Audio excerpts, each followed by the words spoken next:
Assalamualaikum warahmatullahi wabarakatuh. Perkenalkan, nama saya Muhammad Rizky Al-Farid dengan NIM 23080036. Baiklah, saya akan mempresentasikan hasil PPT yang saya buat. Pertama itu kata pengantar. Puji dan syukur kami ucapkan kepada Tuhan Yang Maha Esa yang telah melimpahkan rahmat dan karunia-Nya kepada kita semua, sehingga kita dapat menyelesaikan laporan praktikum ini dengan tepat waktu. Praktikum yang diberi judul cara penggunaan GPS pada ilmu kotambang. Semoga laporan ini dapat bermanfaat bagi pembaca sehingga memberi kepuasan pada penulisnya.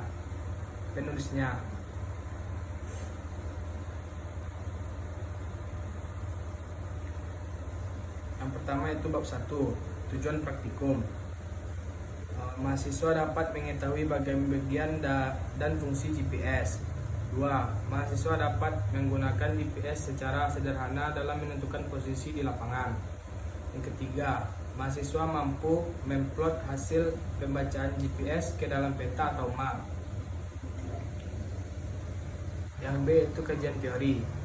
GPS adalah bagian dari sistem radio navigasi berbasis satelit yang secara terus-menerus mentransmisikan informasi dalam bentuk kode, sehingga memungkinkan kita untuk mengidentifikasikan lokasi atau posisi, ketinggian, kecepatan, dan waktu dengan mengukur jarak kita dengan satelit. Global Positioning System merupakan metode penentuan posisi ekstrateristis yang menggunakan satelit GPS sebagai target pengukuran. Metode ini dinamakan penentuan posisi secara global karena koordinat yang dihasilkan bersifat sistem koordinat, sehingga sistem koordinat ini berlaku untuk seluruh dunia. Sebagai bidang referensi, koordinat digunakan Elliott World Geodetic System.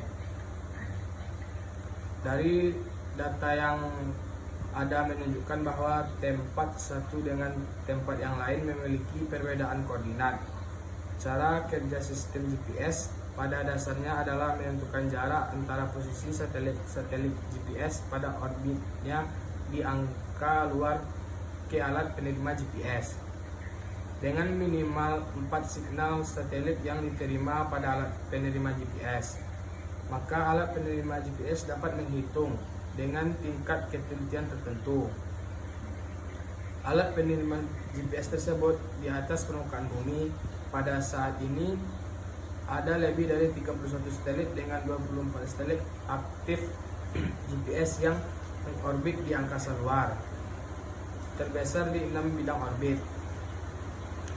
Sinyal yang dipancarkan oleh satelit GPS membuat informasi waktu kapan signal itu dipancarkan dan juga informasi mengenai posisi satelit yang bersangkutan di angkasa luar. Satelit GPS dilengkapi dengan jam atom yang memiliki ketelitian sangat tinggi, sehingga data waktu terbungkus dalam sinyal GPS mempunyai tingkat ketepatan atau akurasi yang tinggi. C. Alat dan bahan praktikum. Pertama itu alat, yang kedua itu kertas gambar, yang ketiga itu GPS. Prosedur kerja. Yang pertama itu menyiapkan alat tulis untuk mencatat koordinat yang akan kita cari. Yang kedua itu menggunakan GPS, catat koordinat posisi untuk beberapa objek di lapangan.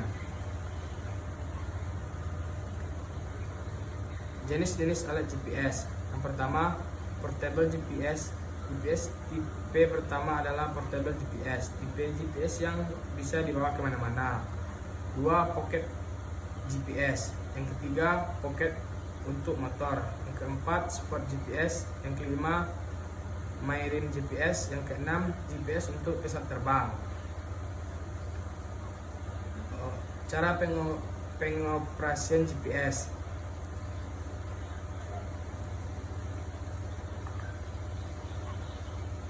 Cara memulai GPS Garmin 64S. 1. Pemasangan baterai.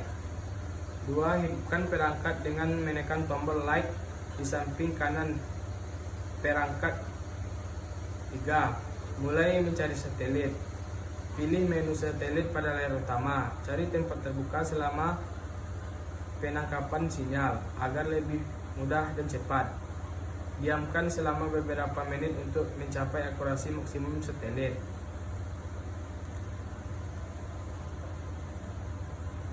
Kedua itu cara membuat titik.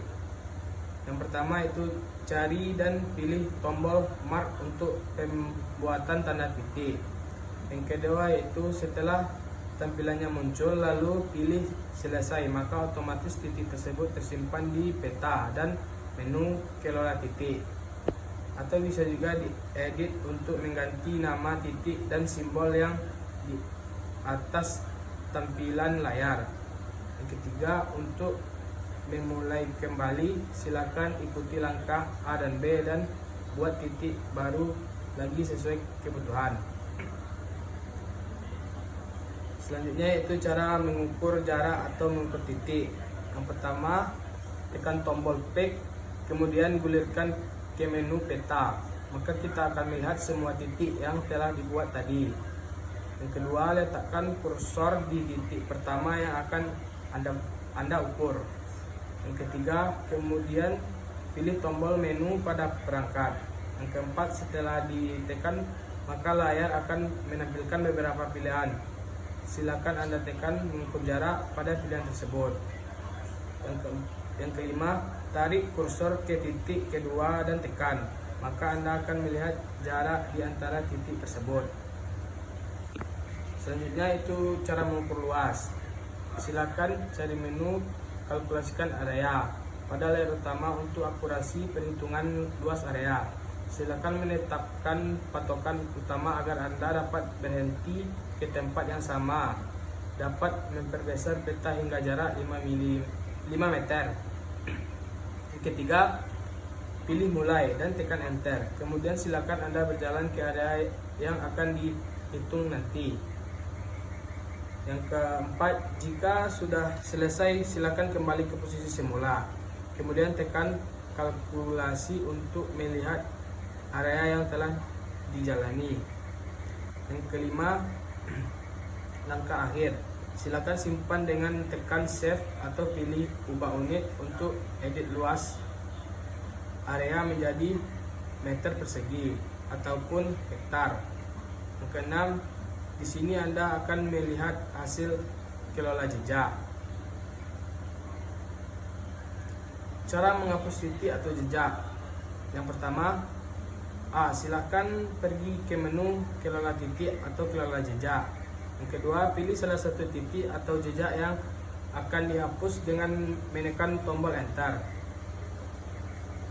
Yang ketiga, kemudian tekan tombol menu pada perangkat. Yang keempat, untuk menghapus semua data file dapat dilakukan dengan cara mengikuti langkah A, lalu tekan tombol menu. Setelah itu pilih hapus semua atau pilih pengaturan. Kemudian tekan reset ulang, muncul pilihan lain. Tekan pilihan hapus semua white point atau hapus jejak sekarang. Selanjutnya pilih dan tekan hapus jejak sekarang atau clear current track. Cara mencari titik, jejak, dan lokasi.